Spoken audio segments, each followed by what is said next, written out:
নমস্কার দর্শক বন্ধুরা, আলু পিয়াজ কিচেনে আপনাদের সবাইকে স্বাগত। বন্ধুরা, আজকে আমি বানাবো মোমো রেসিপি। মোমো বানাইতে লাগবো ময়দা। আমরা ময়দা লইয়া লিছি একটা গামলার মধ্যে। ওইটাতে লবণ দিমু, সাদা তেল দিয়ে নিই, একটু সাদা তেল দিয়া দিমু।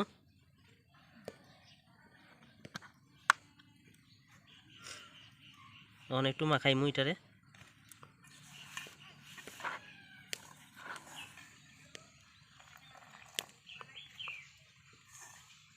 মাখাই এটা রেডি করমু।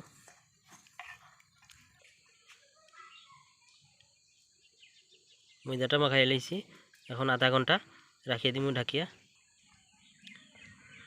মোমোর লাগি মোমোর ভিতরে পুর দিয়ে যে দেওয়া হইব, বাঁধাকপি লইছি, পেঁয়াজ, রসুন, কাঁচামরিচ আর আদা। এটারে গ্রেটারের মধ্যে গ্রেট করে নিমু। এখন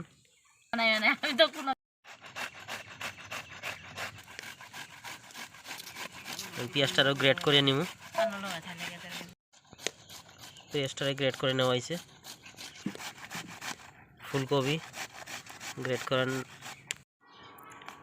আদাটাও গ্রেট করে নিমু। এখন রসুনটারও গ্রেট করে নিমু। এখন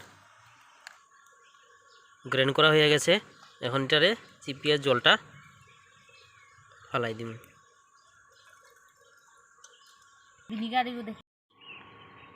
এখন এটার মধ্যে দিমু ভিনিগার। ভিনিগার দিমু 1 চামচ,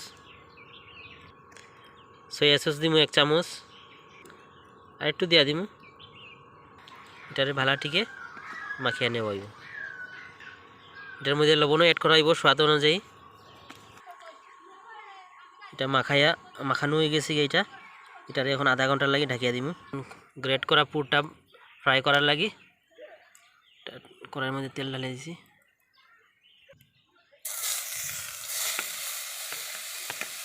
পুরটারে ফ্রাই করবো, নর্মাল ফ্রাই করবো। এটা নর্মাল ফ্রাই হয়ে গেছে গিয়া। এটা পুরা ফ্রাই করবেন না, এটা আধা কাঁচা ফ্রাই করতে হয়। নর্মাল ফ্রাই হয়ে গেছে গিয়া। মোমোটা বানাই নিমু। এখন এরকম সিল করে লইমু।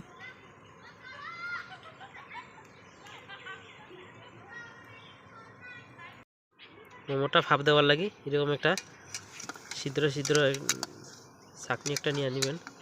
এটার মধ্যে ভাপ দিয়ে সিদ্ধ করতে হয়। একটু তেল লাগাই লিছি এটার মধ্যে। মোমোটিন সব ফিল করে লইমু। এরকম গরম জলটা হয়ে গেছে। তখন ফিল করা এটা এরকম বয়াই দিমু জলের উপরে।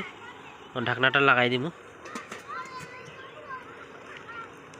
এটা 15-16 মিনিট এটারে ভালাটিকে স্টিম করে লইমু। স্টিম করতে লাগি ছাড়িয়ে দিছি।